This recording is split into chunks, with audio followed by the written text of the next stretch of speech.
परम पावन, परम आराध्य, प्रातः स्मरणीय आचार्य श्री महाश्रमण जी के चरणों में सत सत नमन करते हुए हम आज प्रातः का सेशन प्रारंभ। त्रिपदी वंदना।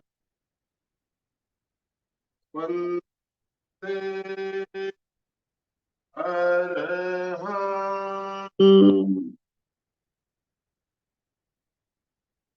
वंदे गुरुवरं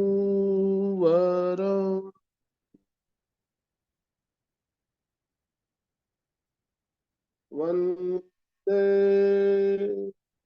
सच्च।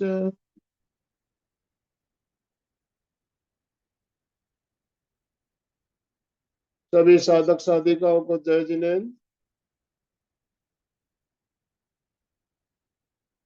सभी को जय जिनेन्द्र। सुप्रभात। Good morning. Good morning.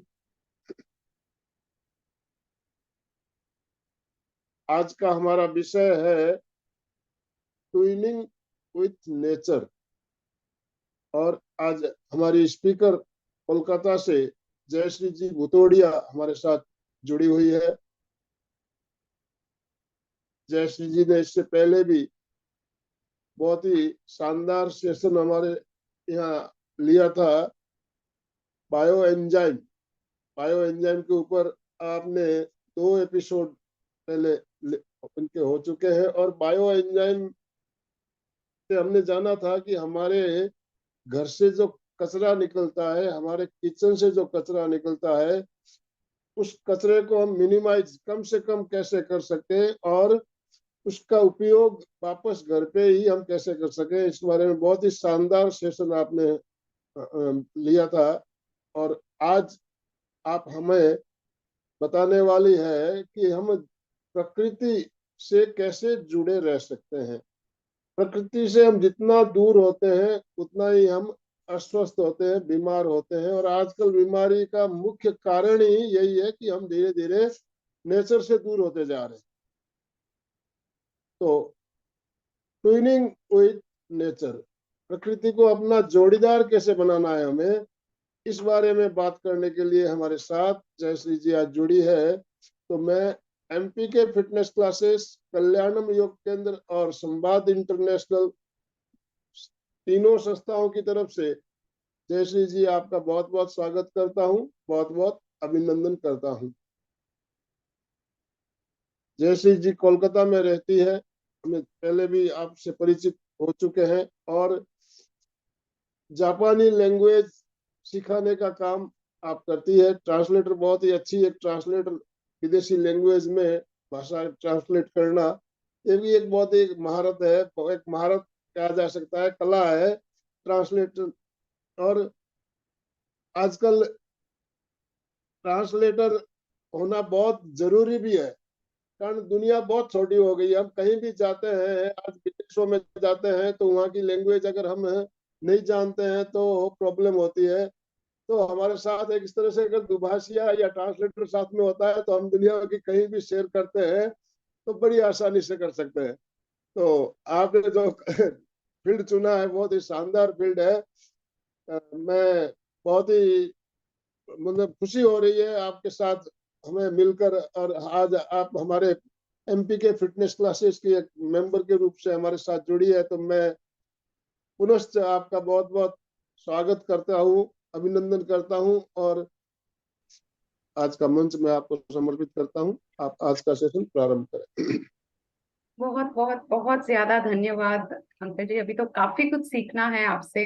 आपका धीरज और धैर्य, पेशेंस, मैं हमेशा सोचती हूँ कि कितना आप बहुत आराम से, मतलब इसी के बारे में, नेचर से रिलेटेड भी बताना चाहूंगी कि नेचर में कैसे, है ना, कभी हरी नहीं होता है और कैसे हर चीज ऑर्डर में सब कुछ कर लेता है। तो आपके आपके आपसे जब भी इंटरेक्ट करती हूँ वही महसूस होता है मुझे भी कि एकदम आराम से सारा कुछ आप, मतलब धीरज रखते हुए, कोई भी चीज की अनावश्यक वाला हड़बड़ी ना करते हुए कैसे पेशेंटली आप हैंडल करते हैं सब चीजों को। तो बहुत मतलब ग्रैटिट्यूड, मेरा सौभाग्य है कि मुझे यहाँ ये मंच मिला कि मैं अपने थोड़े से व्यूज जो है वो रख सकूं। तो आज का जो टॉपिक है वो है ट्विनिंग विथ नेचर। क्षमा चाहूंगी, हो सकता है कि आज भी मेरे कैमरा में प्रॉब्लम आए, लेकिन अपनी प्रेजेंटेशन में कुछ नहीं होना चाहिए, वो दिक्कत नहीं होगी। तो थोड़ा बहुत कैमरा हो सकता है कि बीच बीच में मेरा बंद हो जाए, बट आई मेक श्योर कि मैं ऑन करती रहूं। तो आज का जो टॉपिक है ट्विनिंग विथ नेचर, जैसे सर ने समझाया कि कैसे प्रकृति से अपने सब ये जानते हैं, और जहां तक होता है कम से कम भारत में तो अपना ये कोशिश करते ही हैं कि अपने मतलब अपने घरों में या अपार्टमेंट्स में कन्फाइंड होके नहीं रहते हैं, नेचर में काफी घूमते हैं। लेकिन ये टॉपिक बहुत एक इंटरेस्टिंग ये है कि ये क्यों करना पड़ता है, अपने ये क्यों करें, या और इस कनेक्शन को इस्टेब्लिश करने के लिए क्या कर सकते हैं। तो ये भी मैं थोड़ी से पावर पॉइंट और प्रेजेंटेशन के द्वारा ही समझाना चाहूंगी, क्योंकि पिक्चर्स सामने रहते हैं तो थोड़ी चीजें, क्योंकि हम आमने सामने नहीं हैं, तो कम से कम पिक्चर्स सामने रहती हैं तो इंटरेक्शन थोड़ा, कनेक्टिविटी थोड़ी और अच्छी होती है। बस एक मिनट दीजिए, मैं ये जो अपने कॉन्सेप्ट था ट्विनिंग विथ नेचर का, तो मतलब एक क्वेश्चन पूछना चाहूंगी सबसे पहले कि कभी ऐसे हुआ है अपने में से, इतने सब अपने नेचर में जाते हैं, प्रकृति में जाते हैं, अपने सिटी पार्क्स है या कहीं पे भी जहाँ हरियाली बहुत ज्यादा है, कभी हॉलीडेज मनाने के लिए कोई हिल स्टेशन या फिर माउंटेन्स, बच्चे लोग भी हाइकिंग करते हैं, माउंटेन क्लाइंबिंग करते हैं, ऐसे कोई भी जगह पे जाते हैं, और ऐसा कभी भी होता है क्या कि हम अनएनर्जाइज्ड होके, मतलब ऐसे लगता है कि सुस्ती और आ गई, और मतलब अब अच्छा नहीं लग रहा है, ऐसे कभी होता है कि वो सब प्रकृति में जाके हम वैसा फीलिंग लेके आते हैं? कभी भी ऐसा होता है अपने साथ? जी नहीं, प्रकृति में जाने के बाद तो अच्छा ही लगता है, हाँ, उल्टा मतलब बहुत एनर्जी आती एनर्जाइज। है। हाँ, सारा स्ट्रेंथ, बहुत एनर्जाइज, एक अलग सी शांति, बहुत सुंदर सा पीस। तो ऐसे क्यों होता है, क्यों हम प्रकृति में जाते हैं? तो मतलब वो कनेक्शन क्यों है अपना प्रकृति के साथ, क्यों अच्छा लगता है वहां जाके, क्यों शांति का महसूस होता है, वो अनुभूति क्यों होती है? क्योंकि अपने जो 90% से ज्यादा, इनफैक्ट 95% से ज्यादा अपनी कॉम्पोजिशन और प्रकृति की कॉम्पोजिशन एक ही है। अपने देखेंगे आगे कि कितनी समानताएं हैं, उसी वजह से, मतलब जैसे मैंने यहाँ लिखा, you not living on the earth, you are the earth. मतलब मैं पृथ्वी पे, मैं ही पृथ्वी हूँ, मैं ही पृथ्वी का एक अंग हूँ, एक हिस्सा हूँ, और हर कोई जो भी जीव है, जो भी अजीब है, सजीव है, जो भी है, हर चीज पृथ्वी का एक अंग है। क्यों है, कैसे है, अपने देखेंगे उसी वजह से। जैसे एक नव शिशु, एक बच्चा जब पैदा होता है, और उसने अपनी माँ को कभी देखा हुआ भी नहीं होता है, लेकिन वो जब पैदा होते ही रोता है, और जैसे ही डॉक्टर्स ना माँ के पास उसको ला देते हैं, तो कैसे एकदम से चुप हो जाता है, कैसे उसको वो शांति का अनुभूति हो जाता है, कैसे उसको वो सिक्योरिटी लगती है कि मैं सही जगह पे हूँ, आई एम होम, मतलब मैं घर पे हूँ। तो वही चीज अपने साथ होती है कि अपनी पास्ट वाली लाइफ में बहुत बार भूल जाते हैं, लेकिन जब वापस नेचर में जाते हैं तो वो याद आ जाता है कि यही वो कनेक्शन है, इसी का तो हिस्सा है, यही तो हम हैं, हम में ही यही है। तो ये पिक्चर वही दर्शा रही है कि पृथ्वी और कुछ नहीं है, एक राउंड ह्यूमन बॉडी है, और हम कुछ नहीं है, हम पृथ्वी हैं। तो you are not living on earth, but you are earth, आप स्वयं ही प्रकृति है, स्वयं ही पृथ्वी है। तो अब वो क्या चीजें हैं जिससे हम सबकी समानताएं हैं दोनों की, जैसे पूरा यूनिवर्स, पूरा ब्रह्मांड कह लीजिए, या पृथ्वी कह लीजिए, नेचर कह लीजिए, और अपना ह्यूमन बॉडी कह लीजिए, ये सब ज्यादातर चार एलिमेंट से जिनसे बनते हैं, वो है कार्बन, हाइड्रोजन, ऑक्सीजन और नाइट्रोजन। ये चार तत्व है जिससे यूनिवर्स भी बना हुआ है, पृथ्वी भी, हम भी, सब कुछ।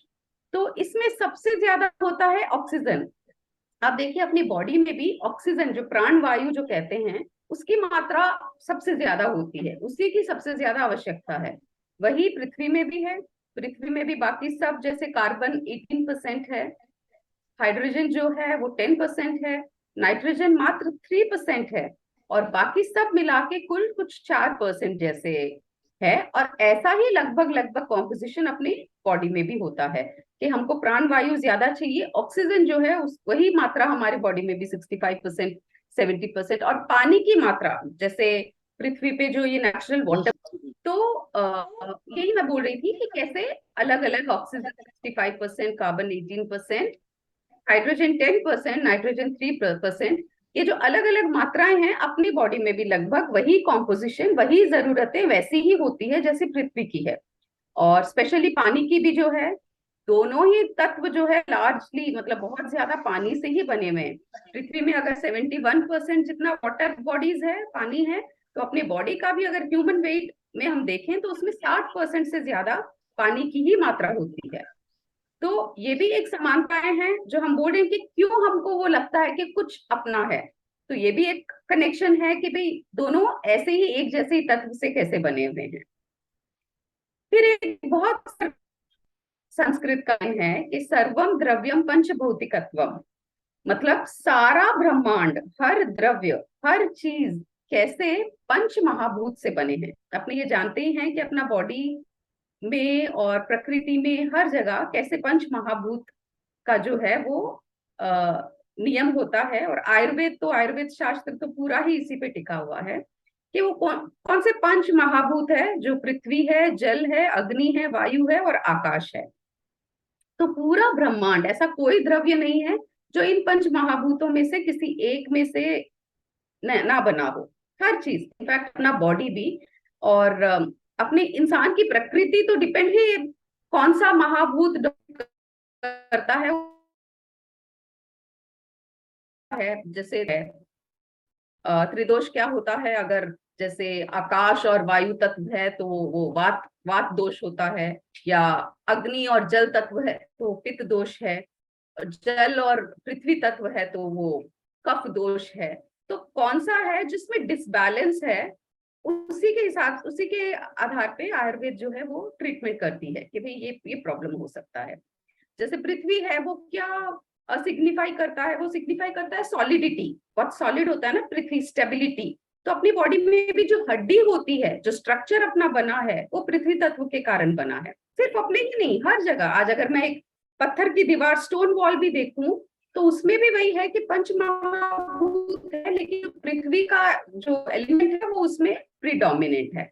वैसे ही जल का जो है, और मूलाधार चक्र, अपना जो मूलाधार चक्र है ये रेगुलेट करता है, ये उसको कंट्रोल करता है। वैसे ही जल तत्व जो है, हर अपने कोशिका में, हर कण में जल होता है ना। वीडियो प्रॉब्लम दे रहा है ना? वीडियो में प्रॉब्लम आ रहा है या नॉर्मल है वीडियो? सुनाई दे रहा है क्या मेरी आवाज? आवाज क्लियर आ रही है आपकी? अच्छा, ठीक।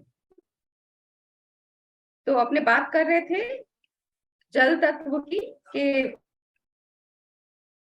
वो जो है वो हर कोशिका में अपनी जो जल है उसको, फ्लूइडिटी को कैसे चेंज के लिए अपने रेडी होते हैं, उसको सिग्निफाई करती है। और अग्नि तत्व जो है अपने मेटाबॉलिज्म की, अपनी बॉडी में जो पाचन शक्ति है, ये सारी जो चीजें हैं, एनर्जी जो लाती है, ये सारा तेजस चक्र या अग्नि चक्र कहते हैं। और वो रेगुलेट होता है अपने मणिपुर चक्र से।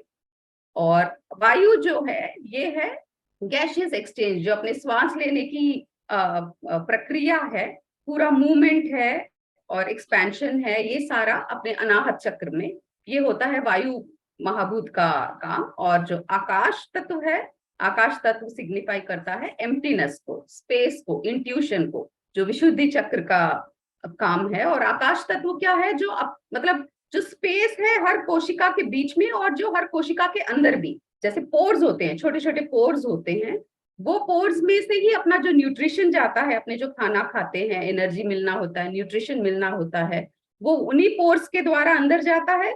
और जो वेस्ट होता है, जो अपने को शरीर के बाहर फेंकना होता है, गंदगी एक्सपेल जो करना होता है, वो भी उन्हीं पोर्स के द्वारा, उन्हीं पोर्स के जरिए बाहर जाता है। तो ये होता है आकाश तत्व का काम।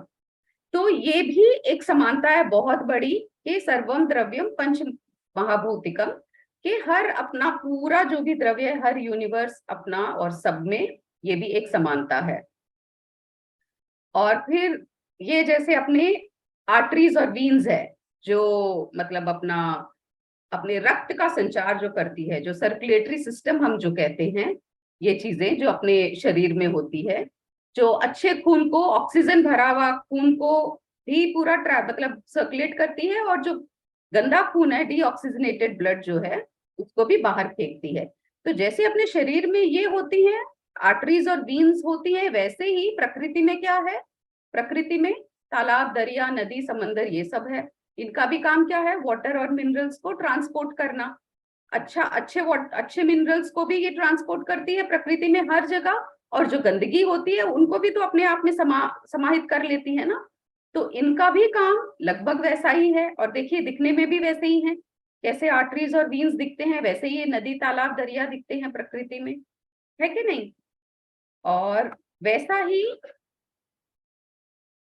अगर हम देखें कि अपने ब्रेन के 3 हिस्से होते हैं, सेरिब्रम, सेरिबेलम, मेडुला ओब्लांगेटा। ये सब थोड़ा सा टेक्निकल टर्म्स है, लेकिन बस इतना जानने का कोशिश कीजिए कि पिक्चर्स भी देखिए, आपको कैसी समानताएं लगेगी दोनों में। तो अपने बॉडी में जो सेरिबेलम होता है ना, वो लगभग 70 बिलियन न्यूरॉन से बनता है। अपने आप जो बात कर पा रहे हैं, सोच पा रहे हैं, अलग अलग अपनी क्रिएटिविटी है। जैसे सर ने बताया कि भी अलग भाषाएं, होता है ना कि कोई कोई अलग भाषाओं में बहुत स्ट्रांग होता है, अलग अलग भाषाएं, कोई गणित में बहुत स्ट्रांग होता है, कोई आर्ट और वो सब में स्ट्रांग होता है। तो ये सब अपना कौन कंट्रोल करता है, ब्रेन कंट्रोल करती है, और इनके डिफरेंट न्यूरॉन्स होते हैं, और उसके हिसाब से ये सब कंट्रोल होता है। और यही अगर अपने ब्रह्मांड में देखें तो कहते हैं कि ऑब्जर्वेंट यूनिवर्स जो है, यानी हम जो अभी जिस गैलेक्सी में रह रहे हैं उसका नाम है आकाश गंगा। आप समझिए कितना इसका स्तर, इतना मतलब विशाल कितना है कि हम तो अभी धरती पे हैं, उसमें मतलब मेरा देश और सारे देश मिला के एक धरती है। वो धरती जैसे और 9 ग्रह और है, और वो सब के अलावा भी और काफी कुछ मिला के तो एक गैलेक्सी बनती है। और ऐसे ऑब्जर्वेंट यूनिवर्स मतलब 100 बिलियन गैलेक्सीज तो साइंटिस्ट लोगों ने बोल दिया है कि है, मौजूद है, और इनका रिसर्च करना बाकी है, 100 बिलियन गैलेक्सीज का। तो वैसे ही है जैसे अपने न्यूरॉन्स है, और इन सब का जो स्ट्रक्चर है लगभग वो भी सेम होता है। कुछ नोड्स, इनको नोड्स कहते हैं, और ये जुड़े हुए होते हैं पतले पतले धागे से, फिलामेंट से। तो स्पिरिचुअल जर्नी में भी अपने जब अगर जाए ना, तो उसमें भी ऐसे ही कहते हैं कि जैसे अपने जो स्वप्न आते हैं, तो अलग अलग अपने भी जो शरीर होते हैं ना, अपना भी अलग अलग बॉडीज होता है, तो उसमें बोलते हैं कि अपने भी एक सिल्वर थ्रेड से, एक बहुत पतला सा सिल्वर थ्रेड से अपने एक फिलामेंट जिसे कहते हैं, उससे अपना भी कनेक्शन होता है। तो वैसा ही कनेक्शन है कुछ जो यूनिवर्स के साथ भी है, यूनिवर्स में भी है। ये भी एक बहुत बड़ी समानताएं हैं। और फिर दोनों ही डाइवर्स इकोसिस्टम्स है, मतलब पृथ्वी पे कितने सारे जीव हैं देखिए, खाली मनुष्य तो नहीं है, कितने तरह के अलग अलग 8.7 मिलियन अलग तरह के स्पीशीज है पृथ्वी पे। और वैसा ही कहा जाता है कि ह्यूमन बॉडी में भी, अपने बॉडी में भी लगभग 10,000 से ज्यादा की स्पीशीज है। मतलब अपने जो कोशिकाएं हैं 90% से ज्यादा तो वो अपनी है ही नहीं, वो अलग अलग हार्मलेस बैक्टीरिया, मैंने लास्ट भी मेरे सेशन में समझाया था कि हम बहुत सारे गुड बैक्टीरिया से सराउंडेड है, चारों तरफ अपने बहुत गुड बैक्टीरिया, अपने शरीर में भी, शरीर के बाहर भी।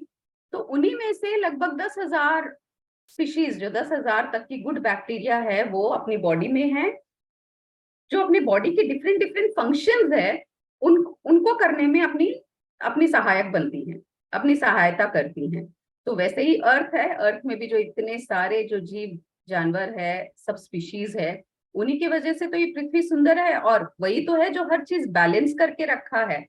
किसी का भी एक का कम, एक का ज्यादा होता है तो देखते हैं कि भी कैसे डिसबैलेंस्ड हो रहा है, कैसे अपने वो save tigers, save bee, save butterflies, अलग अलग के मिशंस कितने हो रहे हैं। ये तो पता ही है ना सबको कि बाघ अगर जैसे अभी खत्म हो रहे हैं, लगभग खत्म हो चुके हैं, तो सब कितने चिंतित हो रखे हैं, कितना मेजर प्रॉब्लम सबको लग रहा है कि बहुत बड़ा प्रॉब्लम हो जाएगा। तो क्यों है ऐसा, क्या हो गया बाघ खत्म हो गया तो, या क्या हो गया बटरफ्लाईज अब नहीं दिखती हैं तो, या क्या हो गया पहले, जैसे हम लोग भी जब छोटे थे तो पहले देखते थे जब पंछी उड़ते थे आसमान में, बर्ड्स, तो ऐसे दिखते थे जैसे कोई सैकड़ों पंछी एक साथ दिख रहे हैं। लेकिन आजकल के बच्चों को तो शायद वो नजारा नहीं दिखता है, आजकल तो झुंड में भी अगर होते हैं तो 10, 15, 20, 50, इससे ज्यादा नहीं। ऐसे तो नहीं दिखता है कि बहुत सारे पंछी जो उड़ रहे हैं। तो क्यों ये सब स्पीशीज खत्म हो रहे हैं, और क्या फर्क पड़ता है अपने को, हम तो आराम से जिंदा है पृथ्वी पे, हम तो सब कुछ भोग रहे हैं, सब कुछ मिल रहा है हमको, तो क्या प्रॉब्लम हो सकता है। ये भी आगे जानेंगे कि क्यों डिसबैलेंस, कोई भी चीज का नेचर जो है जैसा है, उसका जो हम थोड़ा सा अपना मतलब क्या कहें कि थोड़ी सी जानकारी की कमी की वजह से जो डिसबैलेंस हो रहा है नेचर में, उसमें प्रॉब्लम कितना हो रहा है। ये देखिए कुछ सुंदर इमेजेस ऐसे ही मैंने एकत्रित की, डिफरेंस पता चल, सिमिलैरिटीज पता चल सके। ये देखिए जैसे अपने आर्टरीज है, वीन्स है, पैरों की नसें हैं हाथों पैरों में, लगभग ट्रीज के जो रूट्स होते हैं वो सब भी वैसे ही दिखते हैं सबका। देखिए ऑलमोस्ट सारा कुछ सिमिलर ही होता है। ये देखिए ये जैसे अपने कोट का आकार है वैसे ही पत्तों का, मतलब ऐसे नहीं बोल रहे कि हर पत्ता ही ऐसा होता है, इन जनरल बताया जा रहा है कि कितना सुंदर सिमिलैरिटी है।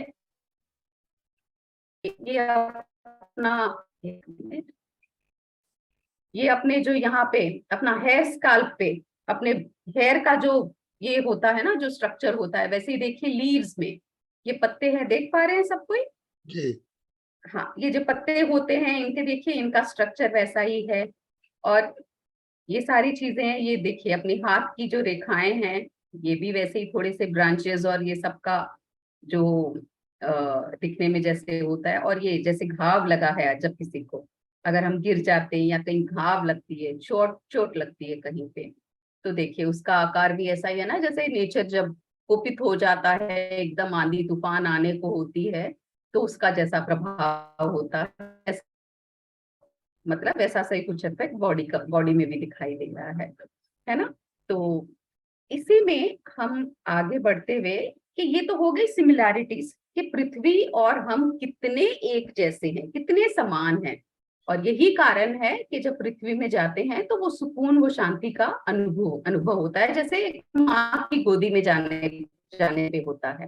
तो यही कॉन्सेप्ट को, अच्छा आज मैंने मतलब सोचा तो नहीं था, बट अपने आप से सहयोग ही समझ लीजिए कि सारा कुछ, काफी कुछ मेरे प्रेजेंटेशन का जो कॉन्सेप्ट है वो जापानीज कॉन्सेप्ट से ही आया हुआ कॉन्सेप्ट है। काफी कुछ मतलब एक के बाद एक अपने आप वैसे ही आने लग गया, मैंने ऐसे प्लान नहीं किया था। तो ऐसा ही एक जापानीज कॉन्सेप्ट है इकिगाई, बहुत सुंदर, बहुत एक जानने लायक कॉन्सेप्ट है इकिगाई के। और ये सीक्रेट है, ये जापानीज सीक्रेट है लॉन्ग लाइफ के लिए। बोलते हैं विश्व में जापान का जो ओकिनावा, ओकिनावा जो एक इलाका है, बोलते हैं कि वहां हर इंसान ही 100 वर्ष की आयु से ऊपर का ही है, हर इंसान ही। तो ऐसा कैसा कैसे हो सकता है कि वो लोग सभी इतने इतनी अच्छी आयु, और सब हेल्दी है, सब हेल्दी है, सब खुश है, बहुत सारी खुशहाली है। तो उन्हीं लोगों का जो सीक्रेट है वो एक बुक में एकत्रित किया गया है, इकिगाई। इकिगाई मीन्स जापानीज भाषा में इकिरु, इकिरु मीन्स टू लिव, जिंदा रहना, और गाई, इकिगाई मीन्स वो क्या एक कारण है, रीजन क्या है। जिस देखिए हम, मैं अगर रात में सो रही हूँ और मुझे सुबह उठना है, तो वो क्या कारण है जो मुझे हर रोज मुझे पुश करती है, मुझे प्रोत्साहित करती है कि नहीं इसके लिए तो जगना है, ये कार्य तो करना है, ये काम तो करना है। मतलब जीवन जीने का जो कारण है, सबका कारण अलग है कि मैं इसके लिए जीता हूँ, मैं उसके लिए जीता हूँ, तो वो कौन सा, सबका इकिगाई अलग होगा। कोई भी दो इंसान का इकिगाई एक नहीं हो सकता, अगर जुड़वा भाई बहन भी है तो भी उनका इकिगाई एक नहीं होगा। सबका इकिगाई यानी जीने का कारण अलग होगा कि कौन सी चीज है जो आपको प्रोत्साहित करती है कि जीवन जिए और आगे बढ़े। तो ये इकिगाई के 4 बहुत सुनहरे नियम हैं। पहला है व्हाट यू लव, आपको क्या चीज है जो सबसे ज्यादा पसंदित है, मतलब आपका पैशन क्या है जो आपको सबसे ज्यादा प्यारा है, आपका पैशन क्या है। दूसरा है व्हाट द वर्ल्ड नीड्स, दुनिया को आप क्या दे सकते हो, समाज को आप क्या दे सकते हो, आपका मिशन, आपका मिशन क्या है। ये मिशन के साथ तो अपने जीते नहीं है, पैदा होने के बाद हर जगह चारों तरफ देखते हैं, फिर लगता है कि हाँ ये मैं मेरे जीवन का मिशन बना रहा हूँ। जैसे अगर सर की बात करें, आनंदमल सर की बात करें, इतने साल से लगातार ये एकदम नियमित से एक के बाद एक अच्छे सेशंस अरेंज करके, और वो प्रेक्षा ध्यान का ये सब कैसे इन्होंने मिशन बना लिया ना कि ये मेरा मिशन है, हमको इसको आगे बढ़ाना है ना। वैसे ही एक नेक्स्ट है what you are good at, your vocation. Vocation किसे कहता है, जैसे मेरा पैशन तो हो गया कि ये मुझे बहुत पसंद है, ये मेरी हॉबी है, मेरे मिशन भी हो गया। मिशन मतलब एक कॉलिंग नहीं आती, जैसे कभी सपनों के द्वारा पता चल जाता है कि यार ये करना है, ये करना बाकी है, ये करना चाहिए, मतलब ऐसा लगता है कि कोई है, कोई एक अदृश्य शक्ति है जो खींच रही है उसकी तरफ। कि जैसे अगर मैं सिंपल सा एग्जांपल लूं कि जैसे साधपना, अगर दीक्षा लेते हैं अपने जो संत साधु साध्वी जो दीक्षा लेते हैं, तो वो पैशन तो नहीं हो सकता, ऐसा तो नहीं कोई बोलता होगा बचपन में कि भाई तुम बड़े होके क्या बनोगे, और हम बोलेंगे कि मेरा पैशन है, मेरे को दीक्षा लेना है, या ये मेरा मिशन ही है, हमको दीक्षा ही लेना है, ऐसा नहीं है ना। वो वोकेशन होता है, कॉलिंग आती है अंदर से, कुछ एक होता है कि नहीं वही जगह है जो मेरे लिए बनी है या मैं उसके लिए बना हूँ, वो होता है वोकेशन। और लास्ट में है what you can get paid for, यानी प्रोफेशन आपका, कि क्या चीज है, क्यों जीवन जीने के लिए अर्थ भी तो जरूरी है ना, पैसा भी जरूरी है, तो वो क्या चीज है जिससे अपने पैसा कमा सकते हैं। तो हर इंसान अपनी इकिगाई को जानने के लिए अगर आराम से शांति से बैठ के सोचे, कुछ टाइम लगेगा, किसी को एक दिन, किसी को एक हफ्ता, किसी को एक महीना, बट अगर सोचते जाएं तो ये चार चीजें अपने लिख के, ये मतलब अपने को मिल जाएगा कि मेरा मिशन क्या है, मेरा पैशन क्या है, और मेरा प्रोफेशन क्या मैं कर सकती हूँ। बहुत बार दोनों चीजों को मिक्स कर सकते हैं, आपका पैशन जो है वही बहुत जन है जो प्रोफेशन बना लेते हैं, गीतकार, संगीतकार, या फिर कोई बहुत बहुत अलग अलग क्षेत्र है भाई, जहाँ पैशन को ही प्रोफेशन बना लिया, जहाँ अपने मिशन को प्रोफेशन बना लिया, वो मिक्स हो सकता है। लेकिन सामान्य इकिगाई कहते हैं, ये अगर आपको आप ढूंढ लिया आपने अपने जीवन का, तो आपको अपने जीवन का जो मूल ऑब्जेक्टिव कहते हैं वो मिल जाएगा। ये कॉन्सेप्ट है बहुत सुंदर Japanese concept Ikigai.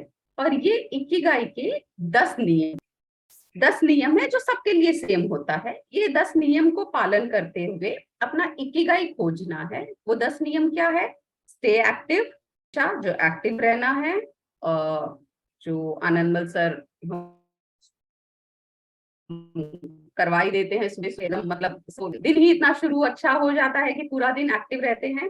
Do not retire, retirement कभी कुछ नहीं होता है, कोई भी चीज से, अपने काम से भी नहीं, अपने पैशन से भी नहीं, मिशन से भी, रिटायरमेंट कुछ नहीं होता है। हम लोग जो है, हम लोग सब ECW यूनिट से बने हैं। ECW क्या है? E मतलब एनर्जी, C मतलब कॉन्शियसनेस, और W मतलब विजडम, यानी ऊर्जा, चैतन्य और ज्ञान के यूनिट से अपने सब बने हैं। तो इसमें क्या होता है? रिटायर कुछ नहीं होता, एनर्जी हमेशा ही चाहिए होगी, ऊर्जा हमेशा ही लेनी होगी, वापस देनी होगी, चैतन्य हमेशा चाहिए, ज्ञान हमेशा चाहिए। जैसे मुझे जो भी मेरा अभी तक का लाइफ है, मैंने अभी एक एक चीज जो मैंने सीखी या नोटिस की, या जो मुझे लगता है कि मैं करती हूँ और करना, वो है कि सीखने की प्रक्रिया कभी नहीं, मतलब लाइफ टाइम स्टूडेंट्स बन के रहती, लाइफ टाइम। ऐसा नहीं है कि स्कूल गए, कॉलेज गए, पढ़ाई खत्म, अब हम स्टूडेंट्स नहीं है, नहीं। कोशिश ये रहनी चाहिए कि लाइफ टाइम स्टूडेंट्स हैं, कुछ ना कुछ तो हर रोज सीख रहे हैं, हमेशा सीख रहे हैं। और अगर आप कर पाओ तो बहुत बढ़िया होगा कि आप, जैसे सिर्फ मैं पढ़ाई के क्षेत्र में नहीं बोल रही हूँ, कोई भी चीज है, कोशिश कीजिए उस चीज की कोई परीक्षा, जैसे कोई इंस्टीट्यूट ऑफ ज्वाइन किए हो, उनमें परीक्षा का भी आधार हो, एग्जामिनेशन, वो क्या करता है? आपके ब्रेन को एक्टिव रखता है। तो 10 दिन का कोर्स है, भले ही 2 दिन का कोर्स है, वो जो परीक्षा को लेकर डर, एक भय जो रहता है ना ब्रेन में, कि अरे ये पढ़ाई करना है, अरे ये तो परीक्षा में पूछा जाएगा, इसमें तो मुझे पास तो होना है, वो ब्रेन की जो एक्टिविटी है उसको कायम एकदम वाइटलाइज करके रखती है हमेशा के लिए। तो इसलिए डोंट रिटायर, और take it slow. Take it slow मतलब आजकल की भागम भाग वाली जिंदगी में, जब मैंने शुरू में ये, आप नेचर को देखिए, नेचर कोई भी चीज में हड़बड़ी करता है क्या? कोई भी चीज में कि अरे फूलों को जल्दी जल्दी खिला दो, या फिर जब एक नया क्या बोलते हैं, नया नया नया जीवन जब है ना, कि प्रोक्रिएशन जिसे कहते हैं, कि एक नया जीवन आ रहा है, तो उसमें भी टाइम लगता है ना, हर माँ को, वो चाहे मनुष्य हो चाहे कोई भी प्राणी हो, एक टाइम लगता है ना, जैसे अपने 9 महीना लगता है। प्रकृति ऐसे तो हड़बड़ी नहीं करती, अरे फटाफट कर लो ये सब काम। तो कैसे हर चीज स्लो में करती है लेकिन ऑर्डरली करती है, कोई भी चीज में हड़बड़ी नहीं होना चाहिए। तो टेक इट स्लो में भी यही है, अपने खुद को भी, वो चाहे फैशन के लिए ले लीजिए, ये मैं हमेशा बोलती हूँ कि फैशनेबल या फैशन फैशनेबल होना गलत नहीं है, स्लो फैशन मतलब ऐसा नहीं होना चाहिए कोई भी चीज। जैसे अगर मैं कपड़ों का एग्जांपल लूं, तो ऐसा नहीं होना चाहिए कि ये अभी ट्रेंडी है, अभी मार्केट में आया है, 2 महीने बाद वो पहनने से ऐसे लगे कि ये क्या पहन लिया। तो वैसे चीजों से पहले से ही मतलब दूरी बनाए रखे तो अच्छा है। कुछ ऐसा ही कपड़े पहनो जो लॉन्ग टाइम हमेशा पहने तो भी अच्छा लगेगा। कुछ ऐसे ही कार्य करें जो हमेशा ही करो तो भी वो मतलब क्वालिटेटिव रिजल्ट्स देते हैं। या कम दोस्त अच्छे बनाओ जो आप एक दूसरे के काम आ सकते हैं। तो टेक इट स्लो, लाइफ में हमेशा हड़बड़ी का मतलब बहुत ज्यादा जरूरी नहीं है, कैसे आराम से अपने वो कर सकते हैं। फिर गेट इन शेप, ये भी आनंदमल सर अपने से करवा देते हैं, योगासन ध्यान और सब कुछ के भाई अपने हमेशा एक शेप में रहे। Live in the movement which is मतलब के ना फ्यूचर के बारे में बहुत चिंतित होना है, और जो घट गया है अतीत में पास्ट में उसको भी लेके चिंता नहीं करना है, आज जो है उसमें जीना है। रिकनेक्ट विथ नेचर, इसको थोड़ा सा डिटेल में अपने समझेंगे कि रिकनेक्ट विथ नेचर में क्या है। स्माइल, हमेशा खुश रहना, हमेशा हंसते रहना। और सराउंड विथ गुड फ्रेंड्स, जो अभी बताया सत्संग जो है, सत्संगत जो है उसका। और ग्रेटिट्यूड, हमेशा हमेशा यूनिवर्स को थैंक यू बोलने के लिए कि जो अच्छा हुआ वो भी, जो बुरा बुरा तो कुछ होता ही नहीं है, वो तो या तो एक्सपीरियंसेस होते हैं या लेसन्स होते हैं। तो हर चीज के लिए थैंक यू, एक एंड फॉलो योर सब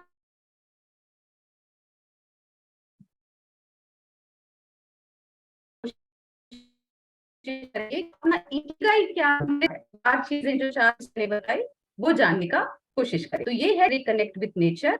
रिकनेक्ट विथ नेचर में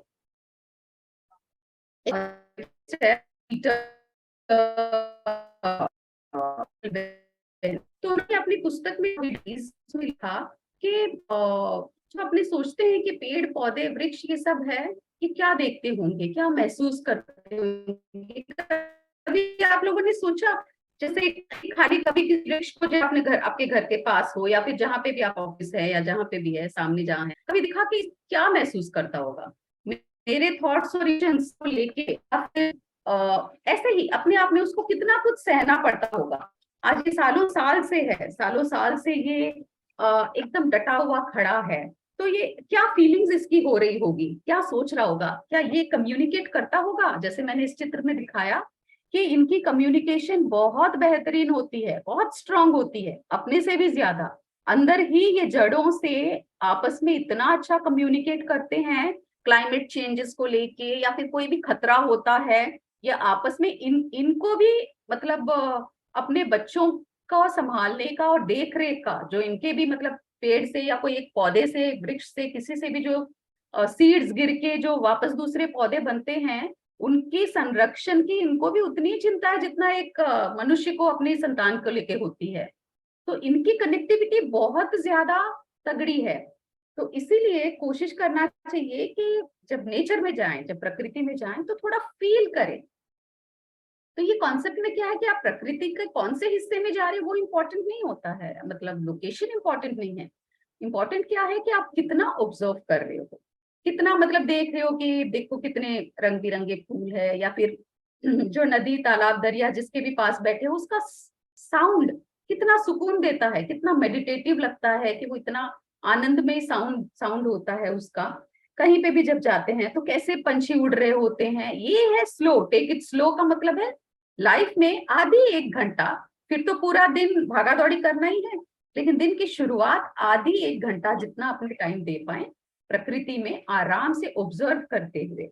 और उसी में ये जो है कि आप देखिए कोई भी जीव होता है, हम भी हैं, टच और कम्युनिकेशन, टच स्पर्श और कम्युनिकेशन, एक दूसरे से बातचीत, ये दो चीजें हैं जो बॉन्डिंग हॉर्मोन्स, मतलब वो ऑक्सीटोसिन और डिफरेंट हॉर्मोन्स होता है जो आपको प्रसन्नता का महसूस कराती है, वो आभास कराती है। तो वो पेड़ पौधों के साथ भी, प्राणियों के साथ भी, हर प्राणी जानवर सबके साथ ये होता है। ऐसे ही पेड़ पौधों के साथ भी है टच और कम्युनिकेशन। मतलब हम अगर स्पर्श करें पेड़ पौधों को, हमको तो अच्छा लगेगा ही कि पत्तों को महसूस कर रहे हैं, उसका जो ट्री का ये जो ट्रंक होता है इसको महसूस कर रही हूँ, फूलों को एकदम प्रेम से प्यार से हाथ लगा रही हूँ, बात कर रही हूँ।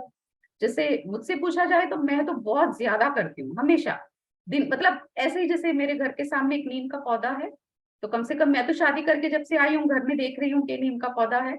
तब से तो नहीं करती थी, बट ये वर्षों में मत समझिए 1.5-2 साल से इतना ज्यादा मतलब उससे लगाव है। मतलब एक स्टडी है जो कहता है अगर आप एक पौधा पालने का कोशिश करेंगे ना, तो चांसेस आर कि वो पौधा बहुत अच्छे से ग्रो नहीं हो पाएगा, क्योंकि उसको भी फ्रेंड्स चाहिए, उसको भी बात करने वाला चाहिए। तो यही अपना कोशिश रहना चाहिए कि एडमायर करें अपनी प्रकृति को, आसपास जो है उसको प्रेम से देखें, और उसको मतलब जैसे ट्रीज के बारे में सोचें या इनको बताएं कि भाई कितनी मुसीबतें झेल के भी वैसे का वैसे खड़े हो, तो थोड़ा सा अपना स्ट्रेंथ हमको भी दे दो, है ना। तो ये कम्युनिकेशन आप देखिए एस्टैब्लिश कीजिए, ट्रीज वापस आपसे मतलब कोई सवाल जवाब नहीं करेगा, लेकिन कम्युनिकेशन पॉसिबल है, ये साइंस भी मानने लग गया है।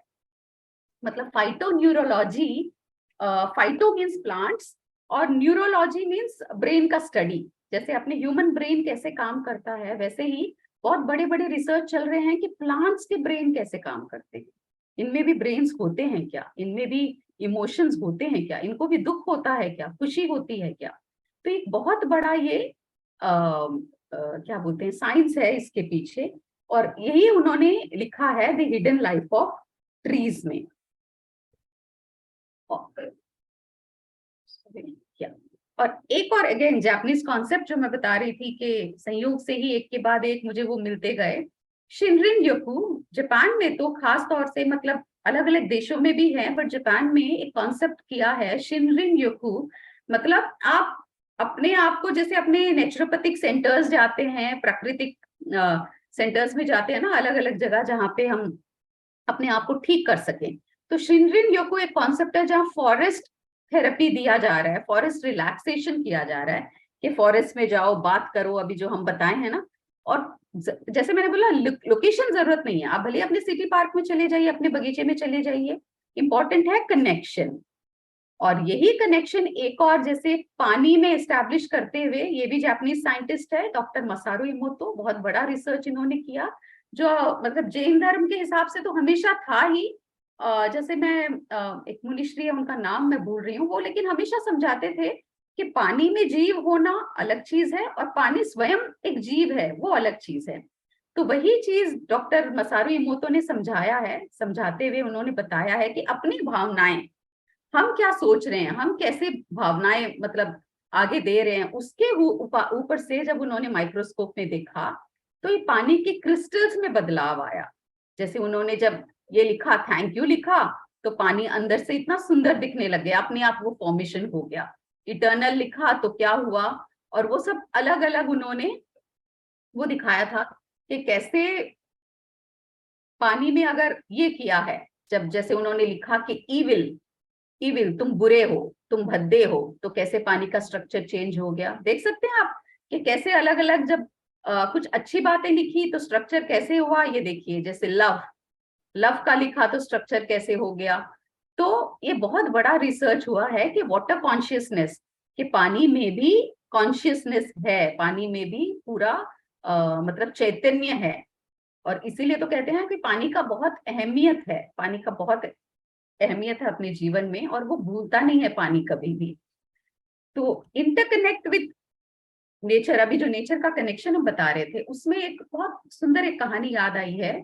हम जब मैं जब यूनिवर्सिटी में थी सूरत में, जब मैं एमएससी कर रही थी अपना, हमारे प्रोफेसर ये कहानी सुनाए थे। कहानी नहीं है, हकीकत है, एज इन जो सच में घटित हुआ है वो घटना है, जो मुझे अभी याद आई, और जो मतलब दिखाता है कि कैसे अभी मैंने शुरू में भी बताया था कि क्या हो गया, शेर या मतलब टाइगर्स अब जिंदा नहीं है तो, या बीज जिंदा नहीं है तो हमको क्या फर्क पड़ता है, हम तो प्रकृति पे आराम से जिंदा है।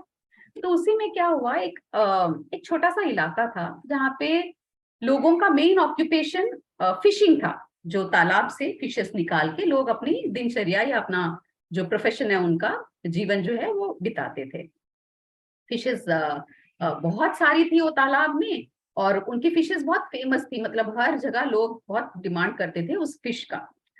लेकिन वो जो मछुआरे हैं उन्होंने देखा कि उनके तालाब के आसपास ना बहुत सारे पंछी घूमते हैं, बहुत परिंदे घूमते हैं, और वो उनकी मछलियों को खा रहे थे, खा जाते थे। तो कुछ स्वार्थी मछुआरे, जैसे जैसे उनका बिजनेस अच्छा होने लगा, एक स्वार्थ आ जाता है ना कि क्यों इतना ही और करते हैं। तो कुछ स्वार्थी मछुआरे जो हैं, उन्होंने सोचा ये जितनी भी फिश है हम ही को क्यों ना मिले, क्यों हम वो पंछी परिंदों को खाने दें। तो उन्होंने क्या किया, सब मिलके एक प्लान बना के उनको शूट कर करके सारे परिंदों को खत्म कर दिया, सबको मार डाला। तो धीरे धीरे हफ्ता 10 दिन महीने भर में परिंदा आना ही बंद हो गए, क्योंकि पता चल गया था कि यहाँ आते ही तो सबको मार ही डाला था उन्होंने। अब वो खुश हो गए थे कि अब कोई परिंदे या कोई पंछी कुछ नहीं खाएगा, सारा फिश अपना है, सारा तालाब अपना है और बहुत सारा बिजनेस करेंगे। धीरे धीरे क्या देखा उन्होंने, महीना 2 महीना 3 महीने में धीरे धीरे क्या देखा कि वो जो तालाब है वो सड़ने लग गया था। वो पूरा तालाब धीरे धीरे सड़ने लग गया था। तो बहुत चिंतित हो गए थे कि कुछ सैकड़ों सालों से उस तालाब में फिशिंग ही उस गांव का मेन ऑक्यूपेशन रहा है और इतना आराम से बिजनेस हो रहा था, अब क्या हो गया अचानक। तो एक पूरा रिसर्च टीम आया रिसर्च करने के लिए, और वो क्या रिसर्च करते हैं, उनको वो बताते हैं उनको रिसर्च करने के बाद कि ये जो पंछी या परिंदों को आपने मारा है ना, ये सड़ी हुई मछलियां खाते थे उस तालाब से, उस तालाब की सड़ी हुई मछलियां खाते थे और उनकी वजह से ही आपका तालाब जो था स्वस्थ था। वो जो पॉन्ड था आपका, वाटर बॉडी जो था वो हेल्दी उनके वजह से था, क्योंकि वो सड़ी हुई मछलियों को खा जाते थे और आपने उन्हीं को मार डाला। अब सड़ी हुई मछली, जो कहते हैं ना एक गंदी मछली पूरे तालाब को गंदा कर देती है, तो वही हाल उस पॉन्ड का हुआ और वो पूरा बिजनेस खत्म हो गया उनका। बिजनेस छोड़िए, एक वाटर बॉडी जब खराब होती है, नष्ट होती है, तो कितना मतलब हानि पहुंचता है नेचर को। तो यही है कनेक्शन, इसी के बारे में हम समझाते हैं कि हर चीज का अपना इंपॉर्टेंस क्या है। जैसे आजकल सेव द बीज, ये जो हनी बीज जिसे कहते हैं ना, जिससे मधुमक्खियां जो मधु मिलती है, मधुमक्खी अकेला बी नहीं होता है, बहुत सारे हजारों वैरायटीज ऑफ बीज होते हैं। तो इनको बचाने का एक बहुत बड़ा कार्य चल रहा है। ये धीरे धीरे खत्म हो गए हैं, सारा अब है ही नहीं ये। अब ये नहीं रहेंगे तो पृथ्वी नहीं रह पाएगा। क्यों? क्योंकि जितने भी पेड़ पौधे हैं, पॉलिनेशन जिसे कहते हैं, ये क्या करते हैं, हर फल फूल पे बैठ के उसका जो जो और पौधे बन सकते हैं, वो जो पॉलन होता है वो जमीन पे गिराते हैं और दूसरी जगह फैला देते हैं उनको पूरे पृथ्वी पे, तब जाके पेड़ पौधे होते हैं ना। अपने लिए तो पॉसिबल नहीं है इतना उगाना सब कुछ। यही बटरफ्लाईज का भी है, जैसे इस चित्र में बताया हुआ है। ये बटरफ्लाई बात कर रही है कि क्यों इंसानों को, इंसान हमें पेस्ट्स बोलते हैं, पेस्टिसाइड स्प्रे करते हैं ना फार्मर्स, कि भाई पेस्ट लग गए हैं, पेस्टिसाइड स्प्रे करना है। तो बटरफ्लाईज यही बोलते हैं कि शायद इंसान को पता ही नहीं है कि we are the little creatures that run the world, मतलब पृथ्वी तो हमसे चल रही है। Butterflies millions and millions of years से हैं, आप और हम तो कुछ 50 60 70 80 साल पुराने हैं। बटरफ्लाईज और बीज ये सब मिलियंस ऑफ ईयर्स पुराने हैं। और बटरफ्लाईज का एक सुंदर चीज क्या है कि ये बहुत सेंसिटिव है क्लाइमेट को, वेदर चेंजेस को। इसका मतलब क्या है, थोड़ा सा भी वेदर चेंज होगा ना, बटरफ्लाईज जो है अपना अपनी वो जो दैनिक प्रक्रिया है वो बदल देंगे। उससे साइंटिस्ट को पता चल जाता है कि कुछ वेदर चेंजेस होने वाले हैं। आप समझ रहे हैं कैसे पता चलता है कि अभी तूफान आने वाला है या अभी आंधी आने वाली है? यही सारी कारण तो होता है, यही सब चीजें तो होती हैं, और यही तो इंसेक्ट्स होते हैं, छोटे छोटे जीव होते हैं जो बताते हैं, है कि नहीं? ये तो अपने भी सुने हुए हैं, जैसे अपने आसपास जो डॉग्स रहते हैं या जो दूसरे प्राणी रहते हैं, जब अर्थक्वेक आने वाला होता है या भूकंप आने वाला होता है, कैसे परिंदे पंछी सब उड़ने लगते हैं, सब कैसे, है ना, तितर बितर होने लगते, एकदम ऐसे करने लगते हैं जैसे पता नहीं कुछ कुछ संकेत देने लगते हैं। तो वही बटरफ्लाई करती है, बटरफ्लाईज हर छोटे मोटे वेदर चेंज का संकेत देती है। तो इसीलिए सेव बीज और सेव बटरफ्लाईज का जो अभियान है, सेव टाइगर्स, टाइगर्स का भी यही काम है। ये टॉप प्रीडेटर्स है। टॉप प्रीडेटर्स मतलब हर्बीवोर्स एनिमल्स, जो शाकाहारी प्राणी हैं, उनको नियंत्रण करने का काम ये करता है। अगर टाइगर्स नहीं रहेंगे तो इतने शाकाहारी प्राणी बढ़ जाएंगे जंगलों में, और वो अपने जितने भी उगाए हुए क्रॉप्स है जो भी है वो तो सब वो नष्ट कर देंगे, वही खा जाएंगे, है ना। तो फिर पृथ्वी कैसे चलेगा? तो टाइगर्स का अपना इंपॉर्टेंस है। और सेव ट्रीज, ये तो अपने जानते ही हैं कि सेव ट्रीज, पेड़ पौधों को अपने को क्यों बचाना है, उसके बगैर तो कुछ भी नहीं हो पाएगा। पेड़ पौधे नहीं रहेंगे तो कुछ भी, पृथ्वी पृथ्वी रहेगा ही नहीं कहीं पे भी। तो सेव ट्रीज में, जैसे अगर हिंदू माइथोलॉजी भी अपने देखें तो बोलते हैं कि जब ये क्या कहते हैं, समुद्र मंथन के दौरान हमको ये गिफ्ट मिला। मतलब पृथ्वी कैसे बनी, समुद्र मंथन के दौरान कल्पतरु और कामधेनु प्रकट हुए थे। कल्पतरु है और कामधेनु है, ये दो ही है जो अपने सारे नीड्स के, भौतिक जरूरतें जो हैं उनको पूरे करने में यही दो है जो सहायक बनते हैं। और यही नहीं रहेंगे तो फिर कैसे पृथ्वी चलेगी ना। तो सेव ट्रीज के बहुत सारे डिफरेंट तरीके हैं कि हमको पेड़ बचाने हैं। तो ऑफ कोर्स मतलब पेड़ काटने तो नहीं है, लेकिन खाली पेड़ नहीं काटने से भी काम नहीं चलेगा, वृक्ष लगाने भी हैं। बहुत ज्यादा जरूरी है वृक्ष लगाना भी। जैसे ये भी देखिए, एक अपना एक जापानीज टेक्निक जो मुझे नजर आ गई। आम तौर पे पेड़ काट देते हैं, और जैसे हमने अभी देखा कि उनको भी तो महसूस होता है, उनमें भी फीलिंग्स है। वो भी कैसे बचा रहे होते हैं अपने बच्चों को कि अरे इंसान आए हैं काट रहे हैं सब कुछ। या क्लाइमेट में हम तो दूषित कर देते हैं प्रकृति को, और उसका जब जो प्रकृति कुपित होती है सबसे पहला इफेक्ट तो पेड़ों पे ही आता है। तो उनको कितना तकलीफ हो रहा होगा। इस पिक्चर में वो ऐसा ही दिखाना चाहे हैं। और जापानीज पीपल कितने माइंडफुल है, कितना सोच समझ के हर कार्य करते हैं। वो कहीं पे भी उनकी हड़बड़ी किए बगैर सोच समझ के कैसे कार्य करते हैं। तो एक दाई सुगी नाम का एक टेक्निक है जिसमें ये जो पौधे हैं उनको बिना काटे ही, और ये 15th सेंचुरी का टेक्निक है, सैकड़ों साल पुराना टेक्निक है। मतलब उस टाइम पे भी उन्होंने सोच लिया था कि आने वाले युग में कैसे पेड़ पौधे को हम नष्ट उनको हानि पहुंच सकती है, और वो हानि पहुंचने से प्रकृति को कैसे हानि पहुंच सकती है। तो उस टाइम का ही ये टेक्निक है कि पेड़ पौधों को काटे बगैर वो इस तरह का कुछ प्रूनिंग मतलब छोटे मोटे हिस्सों को, मतलब ब्रांचेस को या किसी को कैसे काट के उनको पूरे पेड़ को, वृक्ष को तोड़े बगैर, काटे बगैर वो कैसे दूसरी जगह उसको शिफ्ट करके नया पौधा बना सकते हैं। ये बहुत ही एक सुंदर टेक्निक है दाईसुगी, जो इस कार्य में मतलब बहुत एक्टिव है। वो ज्यादा जल्दी समझ पाएंगे। ऐसे तो ये टेक्निक क्योंकि इतना नहीं करते हैं तो अपने भी समझना बहुत मुश्किल है, बट ये समझाने की कोशिश कर रही हूँ कि जहां चाह वहां राह। ऐसा कुछ नहीं है कि हम तो बिना सोचे समझे काट दिए। अगर सोचेंगे तब तो कुछ सॉल्यूशंस मिलेंगे कि क्या हो सकता है। वैसे ही कुछ सॉल्यूशंस जो सोच के मैंने कोशिश किया है कि एक जगह बताने का, कि पेड़ नहीं काटा वो तो ठीक है, वो नहीं काट रहे हैं, लेकिन वृक्ष लगाना अब क्या करें। तो बीजारोपण से वृक्षारोपण तक, यानी खाली हम तो क्या सोचते हैं कि वृक्ष लगाना मतलब जमीन में बीज बो के आ गए, अब निश्चिंत हो गए, अब वृक्ष जब होगा होगा। ऐसे नहीं होता है ना। बच्चा पैदा करने के बाद उसका कितना कितना उसका देख रेख और संरक्षण की पूरी जिम्मेदारी कैसे लेते हैं, कैसे उसको थोड़ा सा भी चोट ना आए उसकी हम मतलब कोशिश करते हैं कि पहले से प्रिकॉशंस बना के हर सावधानी बरत लेते हैं।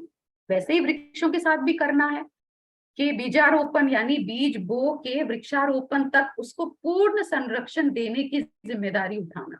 भले ही वो आप अपने जीवन काल में एक पेड़ से शुरू किए हैं, 10 से किए हैं, जितना भी किए हैं, लेकिन वो कोशिश करना है कि वो चीज हो, वो इमोशनल कनेक्टिविटी हो कि ये मेरा वृक्ष है, मैंने लगाया है, ये आगे जाके बड़ा वृक्ष बनेगा।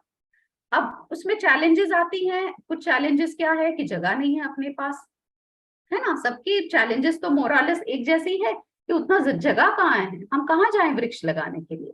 तो आप क्या कर सकते हैं, अगेन जो हम रिसाइकलिंग और ये सब की बात करते हैं, तो आप क्या कर सकते हैं, जैसे दूध की थैलियां हैं, या अमेजोन और ये सब से आजकल तो इंटरनेट से ऑनलाइन शॉपिंग की बहुत पैकेट्स आती हैं, बड़ी बड़ी पैकेट्स आती हैं।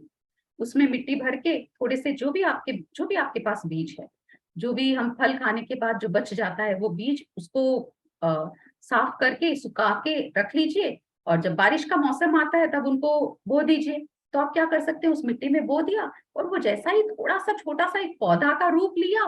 तब ऐसी संस्थाएं बहुत है, अगेन जैसे हम बोलते हैं कि जहां चाह वहां राह। अगर आप पता करने की कोशिश करेंगे अपने शहर में, अपने गांव में, हर जगह ऐसी संस्थाएं हैं जो ये सब मिशन के लिए काम कर रही हैं। आप उनको जाके डोनेट करके आ जाइए। आप बोलिए कि देखिए मैं अपना पौधा है जो आपको मतलब दे रहा हूं, अब आप इसका आप सोचिए कि ये आपकी एक सेवा है, साधना है ना। उस पौधे को एक नाम दे सकते हैं आप, तो और एक इमोशनल कनेक्टिविटी बढ़ जाएगी। मैंने एक पौधा जो लगाया, मैंने उसका नाम दिया, उससे रोज बात कर रही हूँ, तो कैसे नहीं वो फलेगा फूलेगा, एकदम एकदम बढ़िया से फलेगा फूलेगा। और कुछ है जैसे यहाँ लिखा है कि growing fruit bearing plants on sidewalks, मतलब ये अपनी अपनी जगह जिस जिसका जैसा रीच है, कोई गवर्नमेंट इंस्टीट्यूट से या किसी से मतलब अगर जान पहचान है, कुछ है, तो बात की जा सकती है कि सड़कों के साइड में जो नॉर्मल पौधे उगते हैं, क्या उनकी जगह फलों वाले पौधे अपने लगा सकते हैं क्या? उससे इनकम भी बढ़ेगी और जो भूखे हैं, जिनके पास खाने को नहीं है, उनको भी खाना प्राप्त होगा। ये भी एक काम है जो कर सकते हैं। ये सब वही है कि आपको मिशंस बनाने पड़ेंगे, मुश्किल नहीं है, लेकिन कहीं तो शुरुआत करनी पड़ेगी। धन्वंतरी वाटिका जैसा वैसा कुछ एस्टैब्लिश कर सकते हैं, कोई स्कूल से, कॉलेजेस से, यूनिवर्सिटी से या धर्मस्थल से। इन सब के नाम क्यों ले रही हूँ कि लगभग इन सब के पास बड़ी जगहें उपलब्ध होती है, तो इन सब से कोलैबोरेट करके कि हर बच्चा स्कूल में एक वृक्ष लगा रहा है ना। जैसे मेहमान आ रहे हैं अपने घर में, पूछते हैं कि भाई क्या लाएं, आप बोल सकते हैं कि भाई आप जो भी फल खाए हो उसके 5 बीज ला दीजिए। आपके घर में अगर 10 मेहमान आए तो हो गए आपके पास 50 बीज। उन बीज को बो लीजिए और डोनेट करना है डोनेट कर सकते हैं आप, पूरा संरक्षण देखभाल कर सकते हो तो आप कर सकते हो। तो बीज बैंक एक बन सकती है। वैसे धन्वंतरी वाटिका जो हम बोल रहे हैं, मेडिसिनल प्लांट्स जो होता है ना, जैसे तुलसी, नीम, एलोवेरा, गिलोय, इनके पौधे लगाएं, है ना। और ये जो जैसे हम लोग भी ना, जो हमारे हरित मिलन होते हैं, जो प्लांट एक्सचेंज प्रोग्राम्स हम लोग करते हैं, उसमें हम लोग जैसे स्टूडेंट एक्सचेंज प्रोग्राम्स होते हैं ना, अगर आपने सुना हुआ है तो कॉलेजेस और इंस्टीट्यूट्स में क्या होते हैं, देश विदेश के स्टूडेंट्स जो हैं एक दूसरे के देश में जाते हैं और वहां कुछ कुछ टाइम स्पेंड करते हैं, वहां के कल्चर्स को जानने की कोशिश करते हैं, लोगों को जानने का कोशिश करते हैं।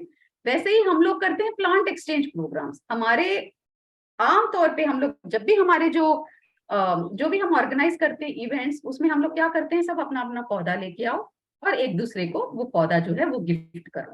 मेरा पौधा मैंने आपको गिफ्ट किया, आपने अपना पौधा गिफ्ट किया। मैं मेरे पौधे का मतलब देखभाल मतलब पूछ लेती हूँ कि भाई कैसा है मेरा पौधा, आप अपने पौधे का पूछ लेते हैं। नाम दिए हुए हैं पौधों का कि भाई मेरा सो एंड सो कैसा है।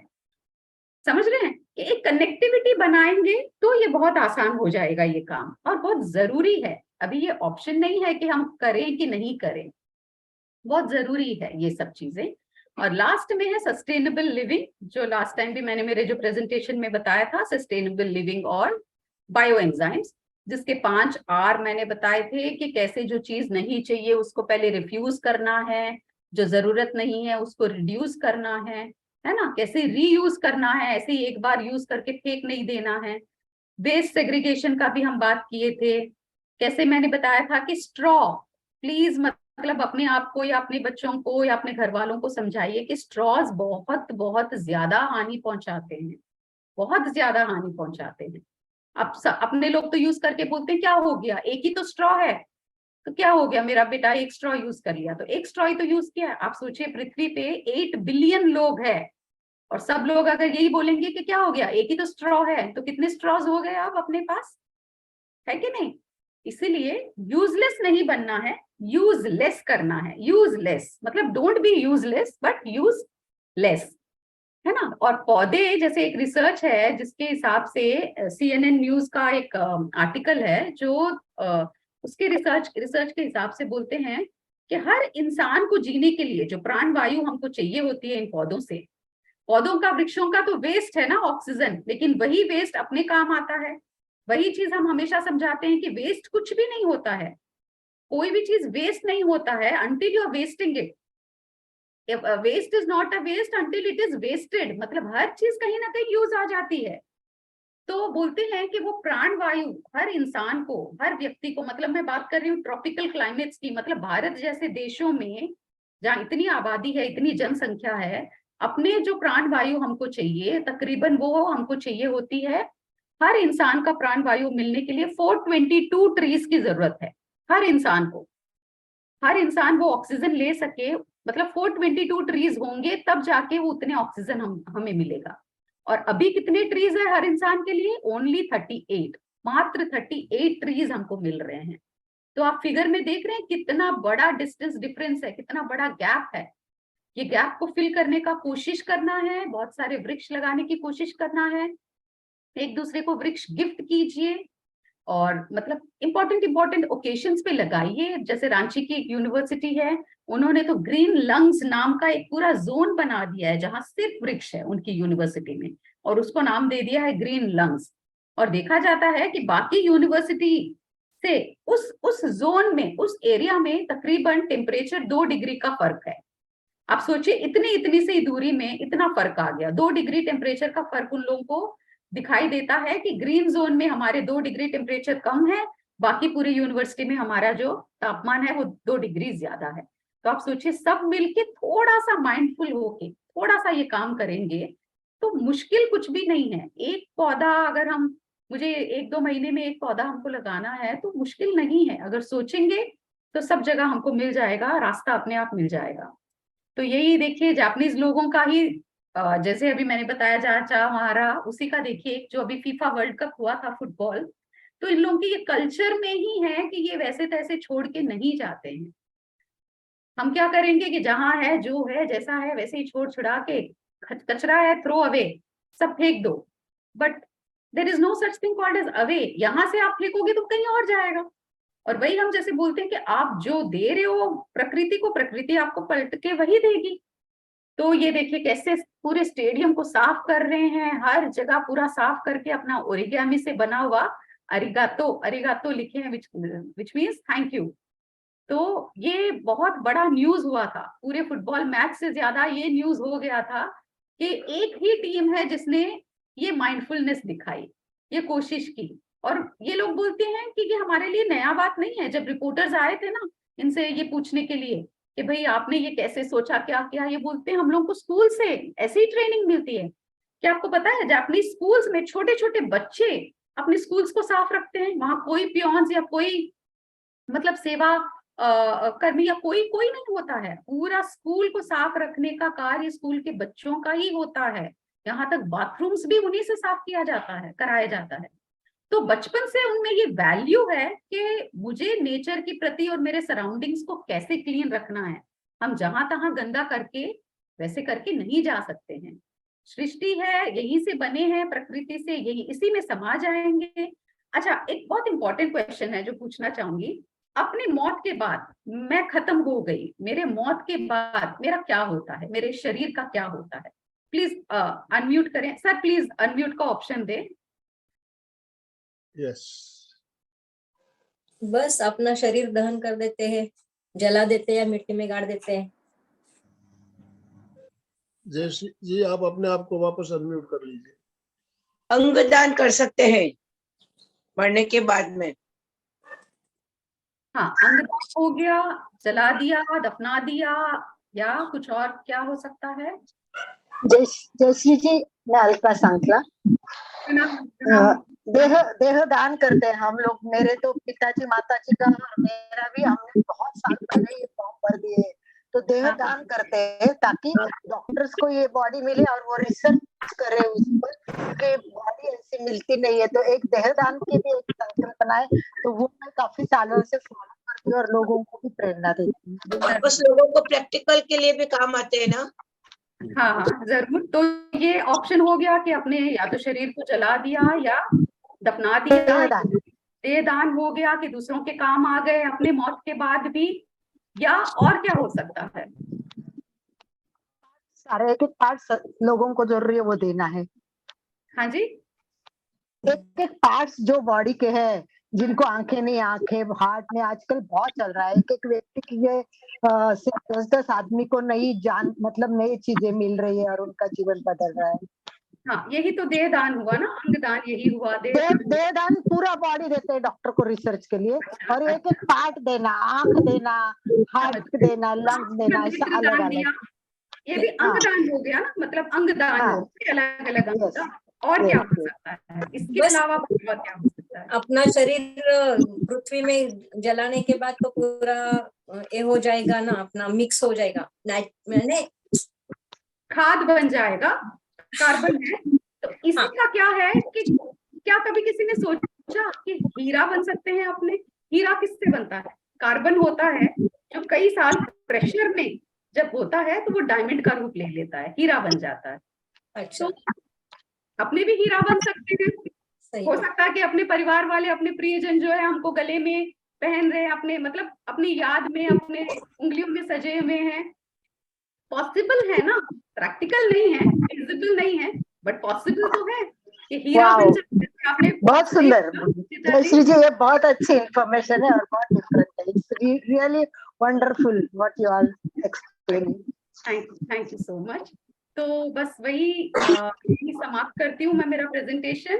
शायद अपने टाइम से मैंने आज खत्म कर दिया मेरे प्रेजेंटेशन को. नहीं तो बहुत सुंदर बहुत तरीके से प्रकृति से जुड़ गए रहना कितना जरूरी है, आपने बहुत सुंदर तरीके से बताया. और जो जो हम प्रकृति से दूर हो रहे हैं, हम बीमार हो रहे हैं, पूरा इस चीज को हम समझते हैं, लेकिन फिर भी प्रकृति से जुड़े रहने का महत्व कितना ज्यादा है, आज हमने बहुत सुंदर तरीके से समझा है. तो अभी आप लोगों को आज का सेशन कैसा लगा, और आप जागरूक होकर जो बातें बताई जयश्री जी ने, उनको कितना फॉलो कर सकते हैं, आप अपने अनुभव भी शेयर करेंगे, और कुछ आपके सजेशंस होंगे तो भी आप बताइए. कुछ जिज्ञासा हो तो आप पूछ सकते हैं. सबसे मेन बात ये है जयश्री जी की बहुत सुंदर जापानीज के कुछ चीजें मालूम थी कि ये बहुत अच्छी होती है उनकी, परंतु आज बहुत सारी नई बातें जानने को मिली है. और सचमुच छोटी सी बात से हम कितना बड़ा काम कर सकते हैं, ये बहुत बहुत सुंदर एक्सप्लेन किया है. और आई थिंक कि सभी जो आए उनको भी ऐसे संकल्प करने चाहिए जैसे छोटे से बीज हम फेंक देते हैं. सचमुच ये बहुत बड़ी संकल्पना है कि उसको छोटा सा लगाने के, लोगों को डोनेट करने का आइडिया, ये बहुत अच्छी है. और कोशिश करूंगी मैं भी, और कोशिश करेंगे. आई थिंक कि यहाँ के साथ लोग तो आपसे बहुत बड़ा ज्ञान शेयर किया है आपने. और wonderful wonderful, thank you so much. So many things, एक एक बातें आपके जैसे दिमाग में टच कर रही थी, हार्ट को भी टच कर रही थी. Wonderful, thank you so much. छोटी सी कोशिश है, बहुत कुछ अभी सीखना है, बट एक छोटी सी जो दिमाग में आए कि ये सॉल्यूशंस हो सकते हैं. मतलब Yes, प्रॉब्लम्स के right. बारे में सब अपने बात करते हैं, बट सॉल्यूशन जब तक ना दिखाएं समझ में नहीं आता कि कैसे कार्य आगे बढ़ सकता है. जी, तो बस थोड़ी सी जयश्री जी, कोशिश है. बहुत सुंदर आपने जो बातें बताई, भगवान महावीर के सिद्धांत को आप फॉलो कीजिए. यही सारी बातें भगवान महावीर ने कही है. पानी में सेंसिटिव है, पेड़ पौधे भी सेंसिटिव है, ये बातें हमारे शास्त्रों में लिखी हुई है, और शास्त्र सम्मत बातें हैं जो आज विज्ञान मान रही है. एकदम एकदम अंकल जी एकदम सही बात बोले. इनफैक्ट मैं जब अलका आंटी जी से बात कर रही थी फोन पे, मैंने उनको ये बोला कि मैं जब आगम पढ़ रही थी, जब एक शमनी जी के साथ आगम पढ़ रहे थे, तब जैसे अलका आंटी जी ने पूछा था कि कैसे आप एनवायरनमेंट की तरफ झुकाव हुआ, तब मेरा भी जवाब यही था कि वो आगम था जो हमको थोड़ा इंस्पायर किया था कि साइंस स्टूडेंट तो ठीक है, लेकिन आगम में कितना सुंदर हर चीज का वर्णन किया हुआ है. तो ये आप एकदम सही बोल रहे हैं कि वही चीजें हैं, वही बातें हैं. जी, एक बात मैं शेयर करना चाहूंगी जयश्री जी, आप भी सोच रहे, और सभी के लिए, कि जैसे पानी का महत्व है और सब कोशिश करते हैं. मैंने खुद प्रयोग किया है, एक्सपेरिमेंट करती हूँ, मैं भी बहुत सारे एक्सपेरिमेंट्स करती हूँ. तो मैंने एक बहुत बड़ा टब लिया है, बहुत बड़ा टब लाई हूँ थोड़ा सा, और मैं जो भी करती हूँ, नहाती हूँ तो टब में खड़े रह के, ब्रश करती हूँ तो पानी सारा टब में आ जाए, और वही मैं सब टॉयलेट के लिए, बाथरूम के लिए सब कुछ यूज करती हूँ. मुझे मतलब मैं अगर बेसिन में भी मैं ब्रश कर रही हूँ तो उसके नीचे मैं मग रखती हूँ, और वही पानी मैं वापस टॉयलेट में डाल देती हूँ. मैं किचन में अगर कुछ करूँ तो एक बड़ा तपेला रखती हूँ, धोया हुआ सब पानी उसी में रख डालने की कोशिश करती हूँ. तो मेरे को कभी कभी बोलते मेरे हस्बैंड, क्या छोटी छोटी बातों में पानी बचाने की कोशिश करती. कभी मेरे हाथ से लाइट चालू रहती है तो बोले लाइट के लिए कि तुम ध्यान नहीं देती. मतलब ऐसे हमें हर चीज में जागरूक होना जरूरी है. तो मैं पानी का प्रयोग करती हूँ इस तरह बचाने का. तो आप भी कोशिश कीजिए कि हर कण पानी का कैसे बचा सकते हैं. बहुत धन्यवाद. बहुत सुंदर आंटी जी. हम भी अब ये करेंगे, बहुत अच्छा आइडिया है ये चीज. और अगेन जापानीज लोग भी ये करते हैं आंटी, जो आप बोले हैं. देखिए हाँ, हाँ. ये तो है ना, वो क्या करते हैं, बेसिन जो अपने हाथ धोते हैं ना, उनके बेसिन जो होते हैं वो अपने जो कमोड्स के फ्लश टैंक के ऊपर लगाते हैं, ताकि अपना जो हाथ धोते हैं वो सारा पानी वो सिस्टर्न में, फ्लश टैंक में जाए, और जब अपने फ्लश वाओ, करेंगे तो वही पानी वो यूज करते हैं. बट आपने सुपर, वाओ. इसकी बहुत आसान, मतलब आसान तरीका कर दिया. जैसे ये मैं सोचती थी कि हम इंडिया में कैसे कर सकें, और आपने अभी उसका रास्ता दिखा दिया मुझे. बहुत बहुत बहुत धन्यवाद. धन्यवाद. यही सीखते हैं जब, बहुत बड़ी बात है ये. बहुत कोमल जी सुंदर बोलिए. जयश्री जी. थैंक हर यू. एक सेशन बहुत अच्छा. अभी जब भी बोला है आपने, बहुत और अगम के हिसाब से बोल रहे हो, जैसे बोला कि अभी पंछी अपने जब छोटे थे तभी बहुत पंछी दिखाई देते थे। मैं तो बच्चों को बोलती थी शाम को देखो कितने बैठे हैं, उनकी शाळा सुटली ऐसे बोलती थी। अभी वो दिखाई नहीं देते अपने होती चिड़िया हमको तो बिल्कुल नहीं दिखाई देती, जो स्पैरो सही बोलते हैं में चिड़िया, बहुत कम चिड़िया तो दिखाई नहीं देती है। नहीं देती सही में। बहुत से प्राणी तो अभी ऐसे हो गए। बहुत सुंदर आपका सेशन, बहुत सुंदर थैंक जानकारी। You so much, thank you हम सो मच। बिहार से बोल रहे हैं, भंवरलाल बेगवानी। बीज जैसे हम लोग फलों का बीज को फेंक देते हैं, उसको जमा करके मई और जून में हम लग रहा बरसात में लगाने से वृक्ष जल्दी लग जाएंगे। हाँ हाँ हाँ, यही मैंने बोला था ना कि बचा के रख लीजिए, सुखा के एक स्टोर हाँ, करके सुखा के। रख लीजिए, और मानसून में बारिश के जैसे हम मौसम लोग में घर में पपीता है, चीकू है, बहुत से फल आम, ऐसे हैं अभी जैसे आम जो है, हाँ मैंगो है, बहुत तरह हाँ, के फल। आम का तो हम लोग आम के डोनेशन ये ड्राइव सुझाव अच्छा लगा आपका, बहुत अच्छा सुझाव लगा। बहुत हम लोग अच्छा, बहुत ठीक है, धन्यवाद। ठीक है। जब भी जो भी बीज रहते हैं वो ऐसे थैली में भर के रखते हैं। हम लोग जहाँ भी जाते हैं वहां पे थोड़ा थोड़ा डाल के आते हैं। बस नहीं अच्छे से लगा के भी और अच्छे से लग सकता जय जिनेंद्र, आम के सीजन का तो हम लोग भी सब करते हैं। आम की जो गुठली होती है उसको धो के रख देते हैं, फिर बाद में जाके लगा देते हैं, कहीं ना कहीं स्कूलों में या कहीं पे भी, अपने घर में भी, छोटे यहाँ पे। कोमल जी ने अपने आप को जय unmute किया। जिनेंद्र, जयश्री जी, बहुत ही सुंदर आपने जानकारी दी, बहुत ही अच्छा लगा। रियल में नेचर के पास रहने में बहुत अच्छा फील होता है। और मुझे एक चीज पूछनी थी, जैसे नॉन लिविंग थिंग्स होती है, उनमें भी फीलिंग्स होती है क्या? नॉन लिविंग थिंग्स जो भी अपने आसपास सराउंडिंग एरिया में होती फीलिंग्स नहीं, जैसे हम बोले कि ये सब चीज ECW से बना होता है, एनर्जी, एनर्जी होती है, एनर्जी फील्ड सबकी होती है। और ये जो मैंने बोला कि जो तत्व पंच महाभूत है, वो सभी पंच महाभूत से बने हुए होते हैं। तो एनर्जी सब में है, हर चीज में एनर्जी है। तो इसलिए देखिए, मतलब ऐसा नहीं करना चाहिए कि ये अजीब है, इसमें जीव नहीं है तो हम इसको जैसे तैसे ट्रीट कर रहे हैं, वैसा नहीं। उसको भी आप कम्युनिकेट करने का कोशिश कीजिए उनसे भी। एक है, समझ लीजिए मेरा कंप्यूटर नहीं काम कर रहा है, मैं इसको पीट रही हूँ, बहुत अजीब तरीके से बिहेव कर रही हूँ, और एक मैं स्लो जा रही हूँ और आराम से अपने आप में ये संकल्प ले रही हूँ कि नहीं, मतलब आज मेरा बहुत इंपॉर्टेंट प्रेजेंटेशन है और आज के दिन मुझे अड़चन आप नहीं डालोगे। तो आप देखिए वो एनर्जीज कैसे एक दूसरे से कम्युनिकेट करती हैं। करके देखिए, करके कोशिश कीजिए। सही सही। बच्चे खेलते हैं खिलौने के साथ तो उसमें जान है, डॉल के साथ तो बहुत सुंदर तरीके से खेलते हैं। बहुत इतना उस समय उनका पेड़ से बचा के रखते हैं। सही में फेस बहुत अच्छा रहता है उनका तभी। अर्चना जी ने अपने आप को अनम्यूट किया। अर्चना जी बोलिए। हाँ नमस्कार जयश्री जी। मैंने 7th मंथ जापान में रह गई, मेरी बेटी और दामाद उधर है ना, और सब उधर नेचर वगैरह इतना अच्छा जापान, और उस उधर के लोग भी बहुत अच्छे हैं, और सब अनुभव किया उधर का मैंने। और आपने जो बातें बताई वो सही है, देखा है हमने उधर सब। जापान बहुत ही अच्छा है जापान। और आपने बिल्कुल सही फरमा रही है अर्चना जी। जापानीज लोग दीर्घायु होते हैं, इसका राज ही यही है कि वो नेचर से जुड़े हुए रहते हैं। देखा है मैंने उधर ही रहकर। बहुत ही अच्छा जानकारी दी, अच्छी जानकारी।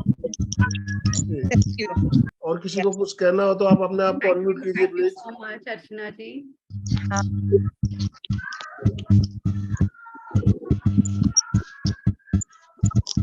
राधा जी, राधा काला जी ने अपने आप को अनम्यूट किया। राधा जी कुछ कहना है आपको?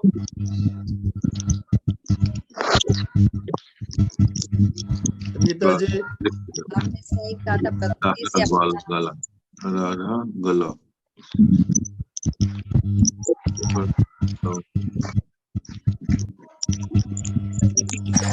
बहुत आनंद आता है, ऐसा अकेलापन महसूस नहीं होता है। अकेले रहे तो भी, प्रकृति के साथ रहे तो अपनापन कोई लगता है, साथ में है तो।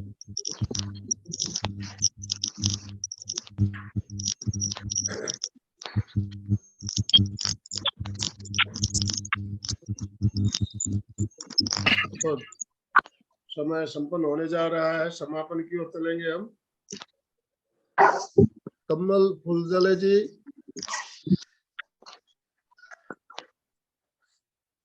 फुटाने सर आपने अनम्यूट किया, कुछ कहना है फुटाने सर? हाँ, बहुत ही अच्छा सेशन रहा। जयश्री जी, आनंदमल सर का मैं बहुत बहुत स्वागत करता हूँ। और जिस बारे में हम कभी सोचते नहीं, प्रकृति के बारे में, और जयश्री जी ने एक बात बहुत ही अच्छी बताई कि जापान के स्कूलों की स्वच्छता बच्चे रखते हैं, लेकिन हमारे यहाँ तो बाथरूम संडास अगर बच्चों से साफ कर लिया तो टीचर पे कार्रवाई होती, हेडमास्टर पे कार्रवाई होती। बहुत प्रकृति में जयश्री जी हमें ले गए। जैसे पेड़ है, वनस्पति है, वो ऑक्सीजन देती है, प्राणी ऑक्सीजन लेते हैं, इनका बैलेंसिंग होना जरूरी है। बहुत ही अच्छी अच्छी बातें हैं जिनके बारे में हम सोचते नहीं। बहुत ही अच्छा सेशन रहा। जयश्री जी का, आनंदमल सर का बहुत बहुत अभिनंदन करता हूँ। ओम धन्यवाद। हरम, ओम हरम। जयश्री जी और सबको मैं एक बात बताना चाहूंगी कि पानी की बात जो बताई, और जो अच्छा बोलते तो पानी में जो क्रिस्टल्स में जो चेंज आता है, इसके ऊपर हमारा एक सेशन हुआ था, मेघना ने लिया था। तो ऐसे बोलते कि हम पानी भरते हैं ना, तब भरते टाइम या पानी भर रहा है तो उसके ऊपर हाथ रख के हम सबको बहुत कुछ विश करना है कि मेरे पूरा परिवार स्वस्थ रहे, मैं मस्त रहूं, सबके लिए ये पानी बहुत अच्छा काम करे। अगर हम जो विष छोड़ते हैं ना तो वो भी काम करती है। सुबह में उठ के पानी पीती हूँ तो जैसे भी ग्लास भरता है तो मैं उसको हाथ लगा के कहती हूँ, वाह ये मेरे लिए संजीवनी है, ये मैं तो बहुत प्रसाद है भगवान का, और ये पीऊंगी और दिन भर मैं स्वस्थ और मस्त रहूंगी और मेरा जीवन अच्छा होगा। तो आप पानी को सभी जो भी पानी ग्रैटिट्यूड की दिखाना प्रयोग होता करो। है, पानी को थैंक यू बोल के उसको ग्रैटिट्यूड थैंक यू बोल दिखा के उसको ग्रेटिट्यूड देके सारी एकदम भावना भाव कि तुम सबका अच्छा करो, तो मुझे लगता है इसका इफेक्ट बहुत अच्छा होता है। और हमें प्रयोग भी करवाया था कि दो एक चावल है तो समझ लो दो में रखो, और एक चावल के पॉट में रोज गालियां देते जाओ और दूसरे में बहुत प्यार से बातें करो, तो दूसरा जो प्यार से बातें करते वो सड़ता नहीं है जल्दी, और जो एकदम दूसरा चावल है वो तो एकदम मतलब सड़ जाता है। तो इस यही पर एनर्जी हर की चीज बात का कर रहे बहुत थे। बहुत यही सुंदर, जो बहुत एनर्जीज है ना, जयश्री जी। एनर्जी एक्सचेंज जो करते हैं एक दूसरे से। Very good. या बहुत सुंदर जयश्री, बहुत सुंदर, जितने थैंक्स दे गए आज तो। और आनंद भाई जी को भी कि इतना अच्छा सेशन रखा, great, wonderful, thank you and thank you for from everyone. Manjari ji ने अपने आप को अनम्यूट किया। मंजरी जी बोलिए। हाँ, मैं अभी जापान में ही हूँ। जयश्री जी, आपने बहुत सुंदर बताया। इधर के लोग वैसे ही है, बहुत नेचर के बाबत बहुत है, जागरूक है बहुत। अभी मैं जापान में ही हूँ। ओम हरम, ओम बहुत हरम। बहुत अच्छा बताया आपने। चलिए, देखा जयश्री जी, जापान से भी आपका कोई सुन रहा है, कितनी बढ़िया बात है। हाँ। और कर रहे हैं हम संयोग से हर सेशन में ये हुआ है, हर हाँ, सेशन मैं में ये जापान में ही हुआ हूँ। है। बहुत अच्छा सुन बहुत बहुत आभार आनंद सर और अलका मैम, आप लोगों का। और ये डांगे मंच सर जो जुड़ दिया, गए हमारे साथ, ट्रेन में चलते चलते हमारे साथ जुड़े डांगे सर। हाँ सर, आनंदमल सर सभी को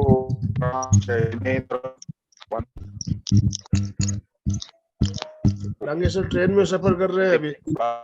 सुंदर तो बहुत सुंदर आवाज आ रही आनंद सर?